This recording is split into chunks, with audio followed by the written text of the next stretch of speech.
అంటే కాకపోతే వీళ్ళ సిస్టరు ఇతను వీరబల్ హై స్కూల్లో చదివినారు. ఏదేమైనప్పటికీ కూడా ఆ అమ్మాయి కూడా మంచి ర్యాంకర్, తర్వాత ఈ అబ్బాయి కూడా బాగా చదువుకొని ఈ స్టేజ్లో మనకు అంటే ఉద్యోగం సంపాదించుకొని వచ్చినంత డబ్బంతా కూడా తన ఖర్చు పెట్టుకోకుండా పిల్లల్లో ఇటువంటి టాలెంట్ను బయటకు తీస్తున్నాడు అని అంటే కన్నా మనందరము ఇతన్ని అభిమానించాలి, తర్వాత అభినందించాలి కూడా. అయితే వినయ్ అంటే మీ అందరి సమక్షంలో నేను ఒక మాట చెప్తున్నాను వినయ్ ఇక్కడ ఉన్నటువంటి పిల్లలు మాకు 648 మంది ఉన్నారు.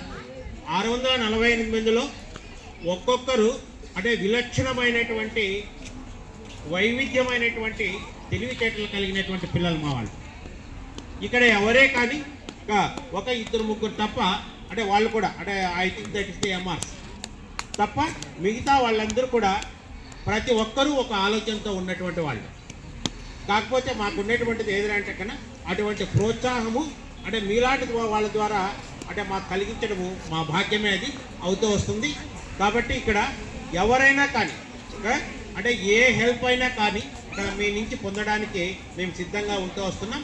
మా స్కూల్ తరఫున కూడా మ్యాక్సిమంగా మనకు అంటే మీ కాంట్రిబ్యూషన్ జరుగుతూ వస్తుంది. దీనికి తప్పనిసరిగా మీరు అంటే నేను on the behalf of my students I can give that is the hope to participate number of డిస్ట్రిక్ట్లో ఏ స్కూలుకు లేకుండా ఏ స్కూలుకు లేనంతటువంటి సంఖ్యలో మా స్కూల్ నుంచి మీకు పార్టిసిపేషన్ ఉంటుంది సార్. అలాగా మనకు తప్ప